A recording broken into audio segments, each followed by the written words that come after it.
Welcome to the newest episode of Saved by the Books, where two ladies with opposite reading tastes discuss all things reading.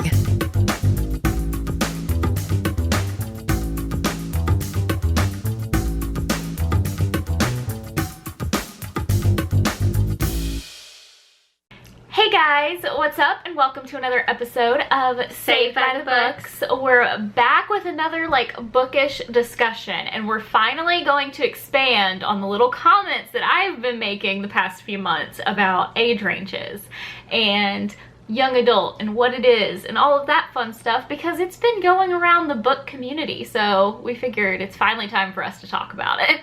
Yeah. So, yeah, basically I know one of my favorite booktubers has posted a video about the whole new adult versus young adult thing. And I've seen another one post about it when she was reviewing a book, I think, about how a book she read was more targeted towards young adult, and she's like, no, absolutely not. It should be considered new adult because of the content matter. And it might be the same book because Elliot Brooks posted hers, and it was after she read Serpent and Dove. Well, see, this one was before that. It was like a contemporary book, and I don't remember what book it was, but yeah. So yeah, and like I said, I've made comments in different episodes here and there because I don't feel like young adult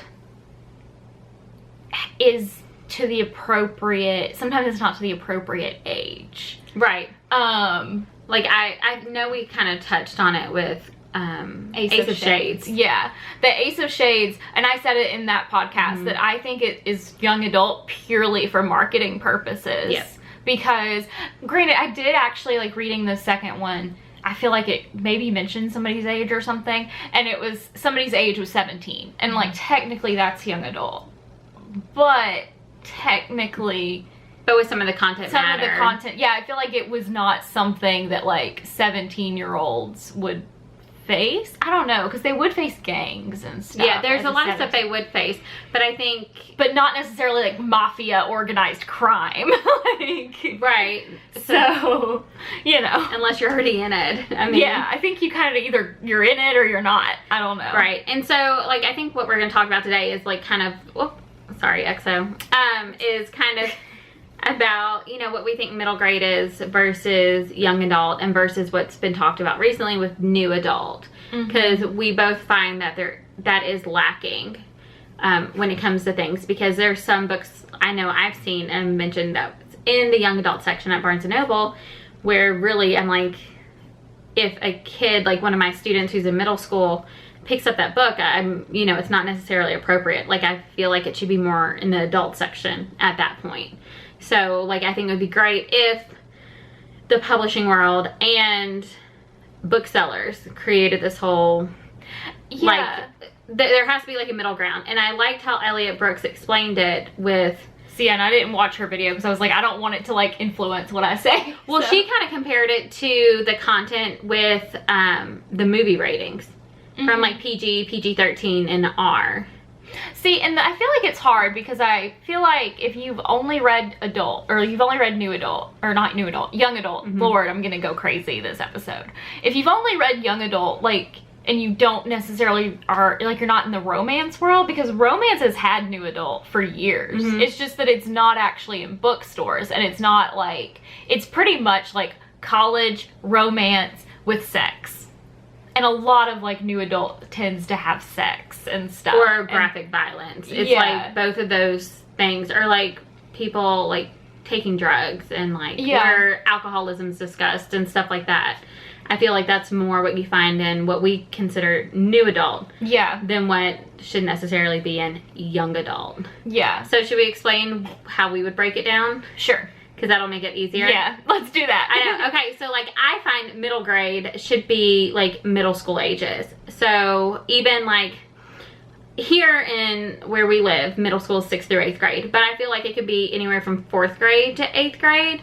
So that would be Wonder and the Percy Jackson series, even Harry Potter. That's what would kind of fit in that world. See, and Harry Potter's a hard one because I feel it does grow. Yeah, she did such a good job of making the book content grow with the characters. That's just a tangent. Go ahead. Yeah, I mean, Harry Potter is a different, but I feel like it can grow. But then young adult, I feel, would be like the older middle school. So like 8th grade all the way through senior in high school. And so that's basically the age range for me would be like 14, 15 to 18.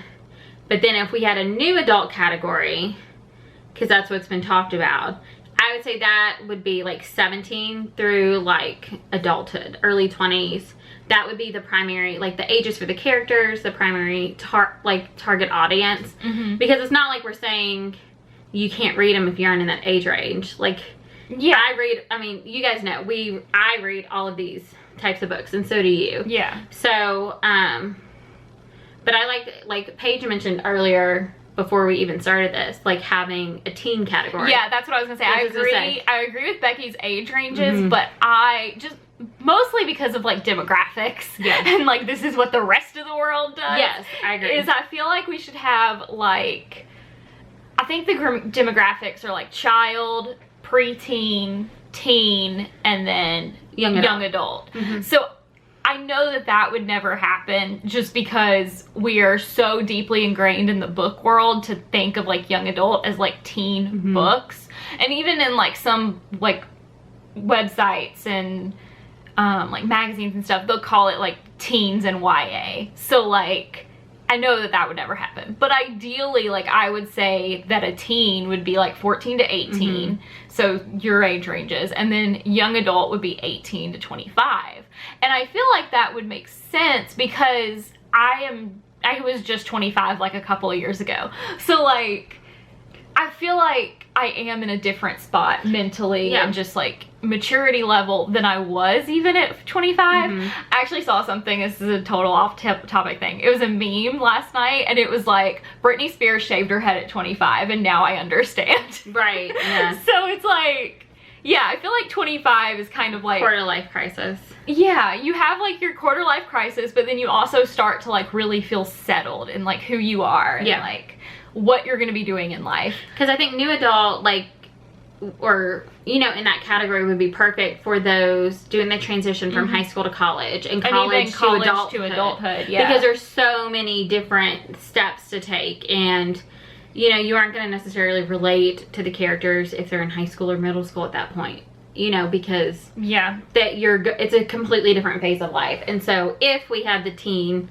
instead of young adult, I would be all for that. But I think how it's set up now, I think now it's going to be either young adult and then new adult. Yes. Which, especially I've noticed this with like romance. A lot of adult romance tends to be like either, like it's people in their 30s and either they're finding love for the first time or they're like divorced. Yes, second chance. And like second chance type of thing. And I don't really relate to that. I mean, now I might start to relate to it, but I mean, most of the time, if it's like they're getting divorced with kids and like I don't relate to that because Cody and I don't have children. So you don't plan on getting divorced anytime soon? I'm not planning on it. So you know, but like a friend and I were talking, like we do know divorced couples. Yes. Like we're not even 30 yet. Like we know people that have been married and like are divorced now. So like they might, like that person like might relate to those romance stories, but I just don't, because that's not something that I want to read about. I don't know. Yeah. And I've also saw somewhere else, like people were talking about, and it may have been Elliot Brooks, but like how people criticize young adult books for not being so complex, like as an adult reviewer, but she's like, it's not supposed to be complex, which I agree. Like it's supposed to be on that teenager's level, and she's like, you know, we don't criticize middle grade books like we do young adult. And as someone who reads both, I totally agree with that. Because I am more critical. Like I just started a new book and I'm like, okay, is this young adult, new adult? And it's my first Colleen Hoover book, so I'm trying to get it off my TBR she's shelf. kind of new adult. That's what I was thinking, because it didn't say age range. One character just mentioned, you know, well, how old is he? Like, is he in college or whatever? And so I'm like, okay, it's sounding more like new adult. But I can tell more critical over this book than I would be of the Percy Jacksons. Well, and so it's like with fantasy, like an adult fantasy versus a young adult fantasy. I'm reading a book right now and it's kind of slow. Maybe that's why. Maybe it's because I mean the characters are definitely adults. Like they're nowhere close to teens. Like they've had their like glory days and they're like kind of having like a second glory day situation. So like yeah, because an adult book would be kind of slower paced, or maybe not even slower paced, but like there's more pieces to like get in place, so it takes a little bit longer to like get into the like action. And I'm more used to like, especially lately because I've been reading a lot of young adult, like the action is like page 1, let's go. Yeah. So yeah, and young adult tends to take me a lot less time to read. Yeah. Usually like on my Kindle, it'll say like a young adult, it'll take me like 3.5 hours to read. Whereas like an adult book, it's like 7 or 8 hours. So. Well, and then I'm thinking even like coming from the teacher side or even a parent side, not that I'm a parent, but like with my nephews and stuff, I get books for my classroom all the time and they're technically labeled as young adult or teen.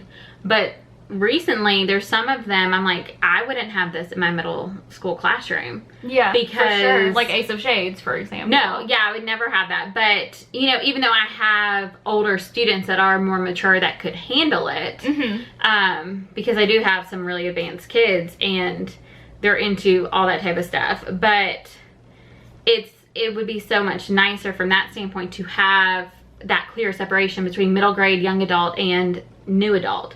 Because now, even with Scholastic, all the magazines we get are for 6+. So that's 6. So that's the middle grade plus all the young adult books. Or we get the teen magazine, and so that's all that's available for those that do the Scholastic stuff. Which, yes, it's still my favorite time of the year. And I feel like I don't know, I've kind of, maybe this is just because I'm not into that world as much, but like I feel like middle grade is more of a defined. It is. So, but then, yeah, having that age range, because we have, I mean, I had a student last year and turned 16. I mean, so we have like 14, 15 year olds typically in 8th grade.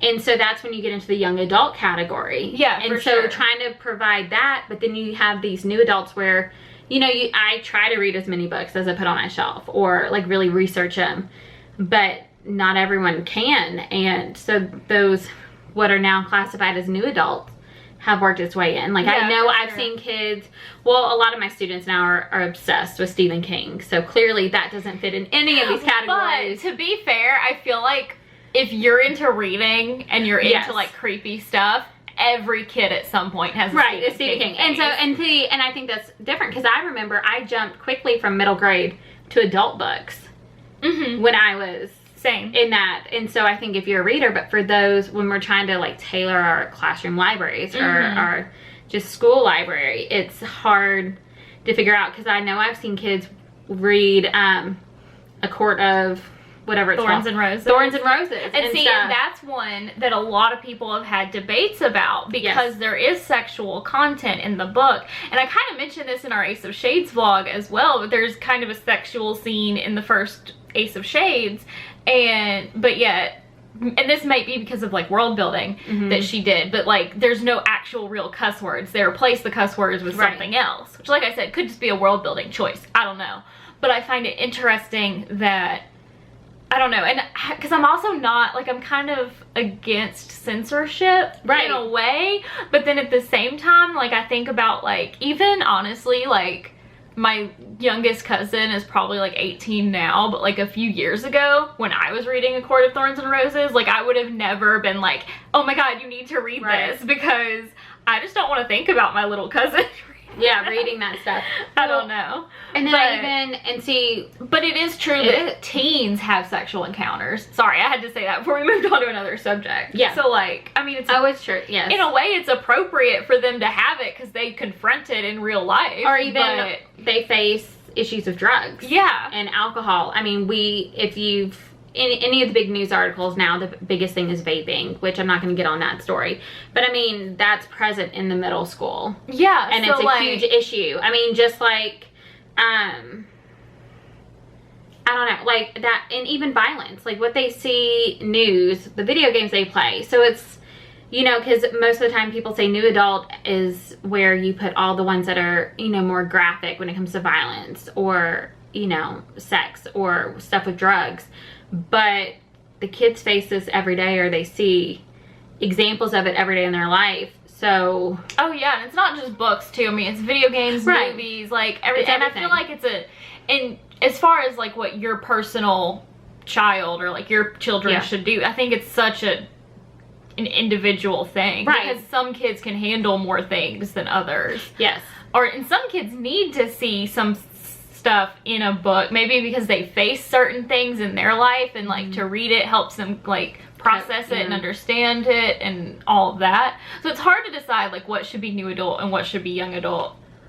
But I do feel like we need to be putting more emphasis on the new adult category. Yeah, I think that there should be a more clear, and it's done by the publishers and the book selling community, where it's a clear, you know, maybe it's a shelf for all those types of new adults, where you had the Court of Thorns and Roses. Did I butcher that name? No, that was sorry. Okay, I haven't read it yet, and it's just there, but I don't own it, so it's not gonna happen anytime soon. But like, or I don't know, there's just certain ones I can think of that should be, well, and like I said, like Serpent and Dove, from what I've heard, because I've heard that it's kind of it should be a new adult, right? Because of just the language, I believe, is one of the things. I think I heard the language. I haven't read it, but let us know if you have. But because we have so many other categories like that have finally emerged. Well, see, to be fair, I think it takes the booksellers especially, and I don't know who controls this, a long time, because like for over a decade, young adult was just young adult. Now you walk into Barnes & Noble and there's YA fantasy, there's YA fiction. So I mean, it just takes them so long to like actually change things and like make it that way. And like I said, like the romance world especially has had new adult for a while, because there is a distinct and clear difference. And I keep going back to romance because it is harder with like fantasy, I feel like, because especially like with like contemporary romance, it is so hard to, or it's easier to say like, this is a college romance, so that is a new adult, clearly. Whereas like this is a divorcee with kids, so this is an adult, clearly. But with fantasy, it is a lot harder. And even you get into like, going back into like historical romance and historical fiction. 17-year-olds 200 years ago, 17-year-old women were probably married with at least one kid and probably a second on the way at that time. And so it is different. And so you look at it differently than you would a contemporary one. And that might be why I've always been more likely to pick up historical romance, because it is so much of like, they're getting married for the first time and you know, whatever. Whereas like with adult romance, they're, like I said, divorcee or whatever, and I just, or having kids, and or rekindling their romance because they've been married for 10 years or whatever, and I have just not been to that stage in my own romantic life. I don't know. And like I said, with fantasy, I feel like it's a lot harder because it's a different world with its own rules. Well, and I think also with fantasy, you would have to consider it would be more of the violence, like what is described, and then if there was a romance in it, like what's actually, how detailed they get into that plot line.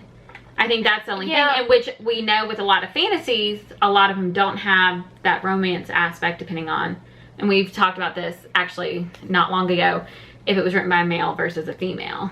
Yeah. And that's a whole nother topic. Yeah, it's a whole different topic. But even like the sexual content that's in Ace of Shades, like in a way, I want to say like it's good that it's in a YA, because it's a behavior that a lot of people don't treat as normal. And it's one that we've kind of like pushed under the rug for so many years.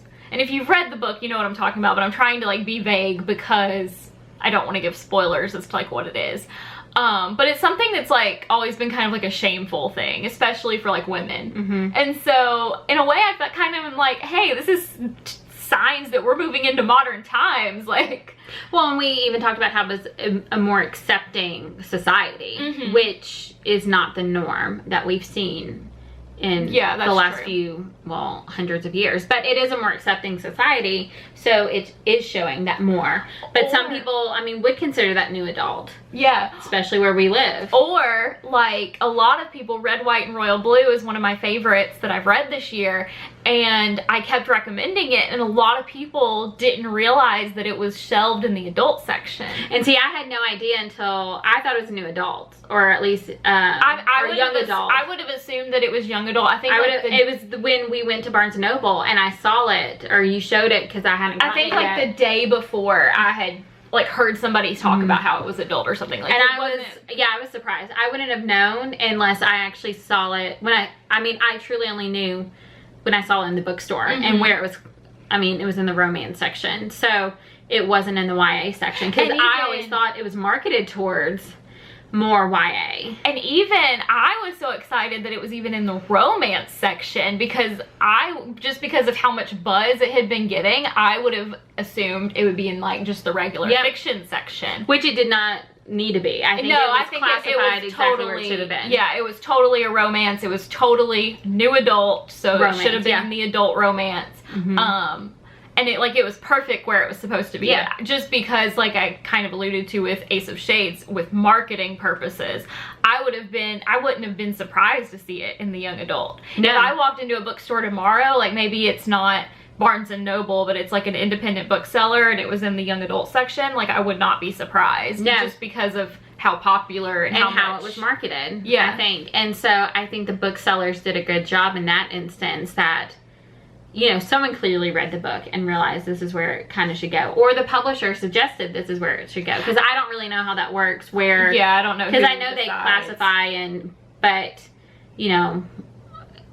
it could be up to the manager of the store. But you know what? It might be changing too. And I just had this thought, because we have Gen X and then the millennials and then Gen Z. And so Gen Z right now is like, this is young adult. They're 14 to 18, like that, maybe like early 20s. I don't remember exactly like where the cutoff is. But then the millennials, people think that they're the teenagers because, we were teens once. And they're not. Like now millennials are getting into their late 20s, early 30s. And so we have more than one generation kind of geared on the internet. Because in Ace of Shades, I talked about like the marketing thing is that a young adult, historically young adult readers are going to kind of listen to the hype and like go pick up the popular books. And so it's easier to make that group of people buy it if it's young adult and it's shelved there.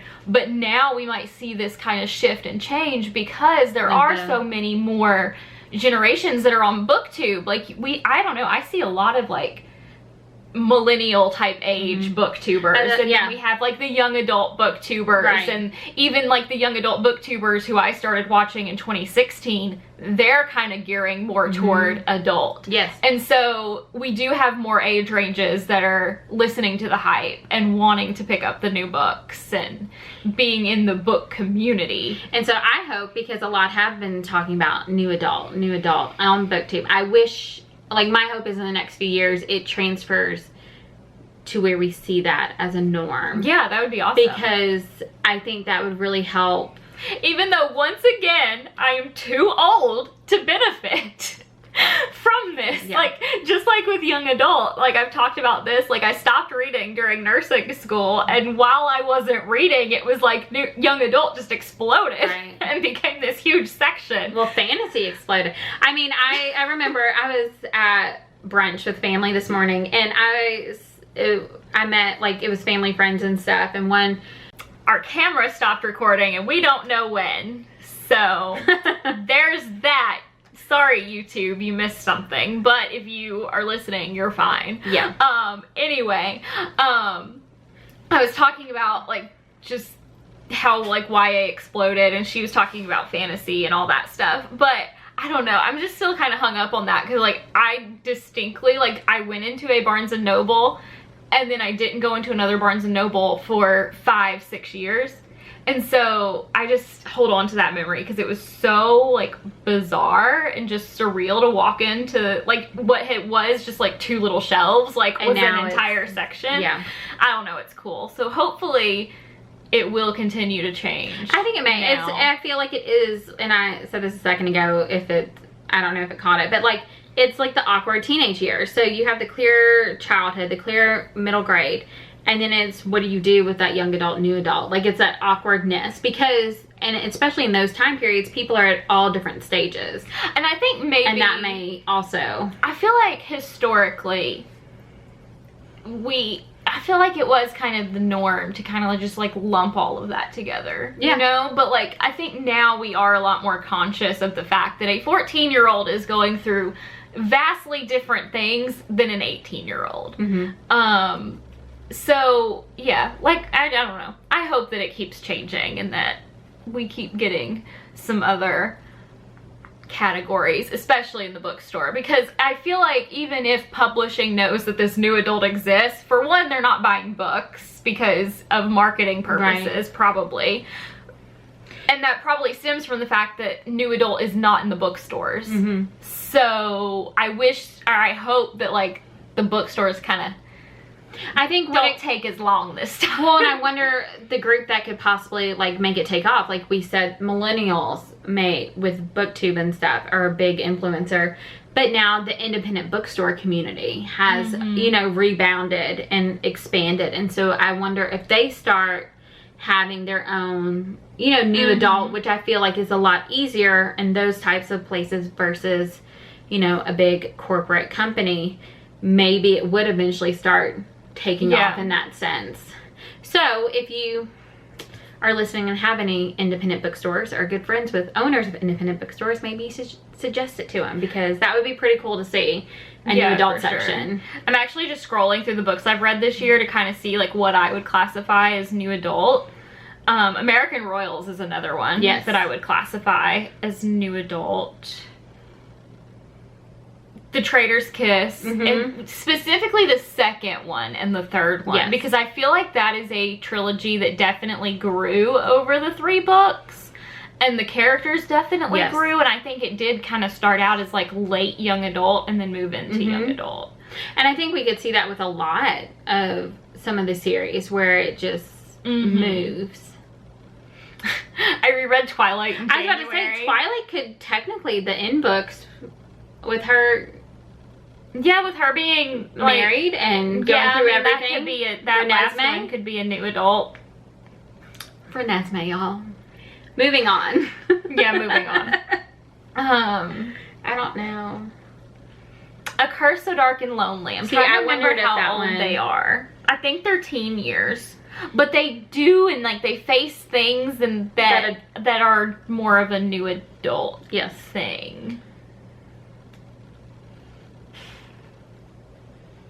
And like clearly Ace of Shades. See, and then The Winter's Kiss, I know you haven't read it, but it is similar to like complexity is kind of like the Traitor's Kiss series. I feel like maybe at least late young adult. Like I wouldn't hand this to a 14-year-old and be like, here, read this, unless they were like heavily into reading. See, I feel like in a way I've read young adult this year, but I feel like I haven't really read young adult because I'm like... It's mainly been new adult? I mean, it's mainly... Or the stuff I feel like should be... The Paper Princess, what is that shelved under? Because it is technically young adult. It shouldn't be. There's a lot of things in that book that I'm kind of like... I don't know what that's under, but... I bet it's shelved under young adult. Yeah. I even think... The 1000th Floor, some of the instances could be, I would say it's older young adult and into new adult for some of the things that are dealt with. Yeah. I know what you did last summer. That was shelved in children's when I was a kid. Prince Charming and Her Royal Highness by Rachel Hawkins, I would say is new adult. Those are on my list. Because they're college. I have the books if you want to borrow. Okay, this is kind of a good example of series. So we have the Remnant Chronicles, which I do think is young adult. Even though she like does have some things that happen that are more of like a new adult type of situation. But like Dance of Thieves and Vow of Thieves, I feel like could probably be classified as new adult. Well, and I feel like that's the same thing with Six of Crows and I could see that. Six of Crows being new adult, and then the Grisha trilogy. Yes, being young adult because it's just like I can see, you know, the beginning of series being new adult and then the end, because they grow with the characters. Yeah. So I can see how that becomes like Harry tricky. Potter. Mm-hmm. But yeah, just like you're saying, I can see how that is tricky to shelve, because obviously, like, you wouldn't split up the series. And you wouldn't know until the series is finished. Yeah, that's true too. And even then, like, a bookseller might not necessarily know, because... So I feel like that's when it would be the publishers that have to kind of determine. Yeah. Because of that. And I mean, they could clearly, especially at the beginning of all this, just set up new adult, like, right next to young adult, I feel like. Oh yeah, it could totally it'd be just like a little progression. Yeah. And then eventually expand, because I feel like a lot of the new books coming out would classify more under new adult than young adult. Yeah. And that goes into, I think, who the audience is. I mean, it's interesting to think about. Oh yeah, like, even for some reason I've been coming into like a lot of discussions lately about like millennials versus like Gen Z, especially because it seems like a lot of the older generations think millennials and Gen Z are the same generation. They're not. And they're not. But I think it is interesting, because millennials kind of have that like dual perspective. Like, we remember childhoods without internet and without social media, and like, we got our first phones when we were like 14 and 15 and 16 and 17, and whenever she got her phone. I got it when I was 16 and started driving my car. I got my first phone when I was I was 15, but I paid for it myself. That's why I got it. I may have gotten it, I remember I got it when I was driving my car, for obvious reasons, with the good old Snake game that we played. Yeah. So. And my first phone was like the Nokia brick phone. And then but I did have a friend that had a phone, and it was just like a prepaid minute phone. So it was like just for emergencies type situation. She had it in 9th grade. See, that's what I had when I lived in Ireland. We had to buy phones over there, and we would just have to add minutes each time. Yeah, I was actually watching some kind of random video, and I know we're in like a total different tangent, sorry guys, but she was like talking about like how when she was a kid, her friends still called on the house phone. Oh yeah. And like a lot of Gen Z, like, they might not even have a house phone, because like the later millennials are the one that had them, and like I don't know a millennial with a house phone, truthfully. Or if they have it, it's because it's like bundled with their cable and like nothing's even connected. Yeah. So that's the only one I know. I know of one person that has that, and that's the reason, is because it just comes. And I think they actually just got rid of it. And in fact, like, it's so funny, because Cody and I were kind of like the first of like my family to like, of like this generation to like have like buying a house and like doing all of that stuff. And so like, it's like the older generations were like, y'all don't have cable? And we were like, no, who watches cable anymore? I know, I'm like, what's the point of spending money on that versus that? But I mean, it shows how we've changed, and how books need to kind of change with society, because we've totally gone away with that. But yeah, I don't know, I feel like the whole generational talk, and like, and this kind of falls into the generational talk, is so interesting. It is. Yeah, and like she just said, like, it is like a change, and the bookstores and the publishers and whoever controls all of that needs to step up their game. Yeah, but it kind of makes me wonder too, like, how the publishing world will change in the coming years, because I don't know a lot about the publishing world, to be honest, but I have heard that it does tend to have like the more affluent people involved with it, especially like higher ups and stuff. And so I wonder like how that will change with like people with like a traditional education even, and things like that. Whereas like now I feel like millennials and younger, I like, honestly, I feel like college is an option now for a lot of people, because like, I know I grew up and it was like, go to college, get a degree, like that's how you're gonna make like your living, like that's how you're gonna become something. But like, I don't even use my degree, I was upset, and that's a whole nother tangent when it comes to education. And as a teacher, I'll go ahead and say college is not for everyone. And you can make a lot more money versus going to college by trade schools or being an entrepreneur.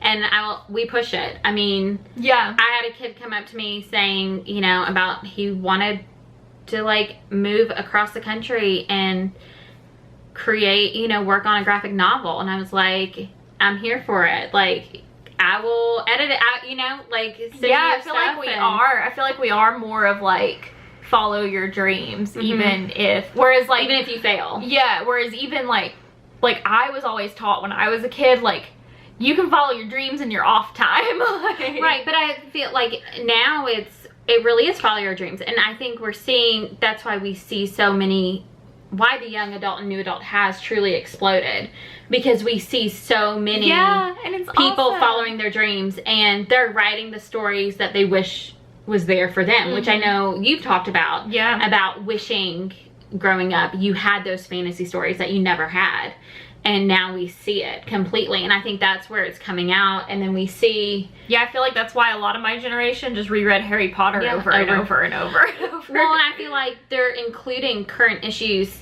you know, middle schoolers, teenagers, and young adult are actually dealing with, and we need to change how we classify books because of that. Yeah. Because it's not, you know, it's amazing to hear what middle schoolers actually go through on a daily basis. And and I mean, feel like and they go through so much compared to what we ever went through at that age. And even like, it's like, it kind of reminds me of like with the sexual content, and I'm not a parent, so I'm not gonna like presume to say how to parent. Like, you do you do whatever you want to do. I'm like, you do you, boo. But but like, with especially like the sexual content, it's like, would you rather, I don't know, it's kind of weird because it's like, and you won't know unless you're in that situation. It's hard to think about like even like my younger cousin, like a 15-year-old or whatever, however young she was, reading about something with like sexual content and like sex scenes and things like that. But then at the same time, like at 16, she has people pressuring her to like get into, you know, all of the stuff that comes in, like, is involved with virginity and sexuality and all of that. So I mean, like, they're faced with those issues. Just like middle schoolers faced with vaping or, you know, drinking, prescription drugs. Like, I mean, it's a real thing. And so like, I feel like we need to have books that discuss that. Now, in the age appropriate way, discuss those issues. But still, like, it's not, I think I would never like think like a 16-year-old needs to read like erotica. Oh no, never. But I'm like, the books that we have, you know, the middle grade books, like addressing some of the stuff, the peer pressure, you know, some of the things that they're faced with. Which is, this is kind of goes along with that. But Cody and I just watched or like saw the new Chucky. And it was really interesting from a sociological perspective, because I'm sure you guys know Chucky is a doll that murders people, but the new one really does present it in a way that is kind of reasonable, and like kind of, not that it's reasonable to murder people, but just like a way that like really could happen in today's world. I don't do scary things. But it kind of brought, like, Cody and I were talking about it as we were watching the movie. We were like, you could like look at this, like, Chucky is murdering because of like the content that kids consume, and so like the violence that they consume and all of this stuff, and it's like, dang, like, I don't know. It was definitely interesting, and just kind of, if you haven't seen it and you like scary movies, I would watch it. Even if like you're kind of like, I don't like remakes, whatever. If you're like a nerd like me and like to talk about sociological issues during random movies, I would definitely give it a watch. Yeah, I'm good with that, except for scary things or I'll tell you actual spoilers when we're done watching. So yeah, I don't know, but let us know your thoughts. Like, if you feel like a new adult type category should be, or what you feel about the age range, because I find it really interesting. And I know it's so different, especially if you're a parent, like what you think is appropriate, because each kid is completely different. Yeah, and what they can handle. It does come down totally to like your individual child and like what they. But I could see, like, I mean, in my point of view, like, I wish there was a new adult, because it'd be easier for me as a teacher of middle schoolers to find books and make sure that those aren't included books I recommend. Makes sense. Type of deal. Sure. And so that is why I always try and read my books beforehand, because, you know, I don't Makes sense. need new adult in my classroom. But yeah, I guess in conclusion, we think there should be a new adult. Yep. So let us know what you guys are thinking on Instagram, because that's the best place to give us comments and things like that, because I don't know what happened. I know. else just doesn't happen. Yeah. So yeah, anyway, hit the thumbs up button or give us a review, because it really helps us out. Or both. And yeah, or both. And don't forget to subscribe and all that fun stuff. And we'll see you next week with another one. Bye. Bye.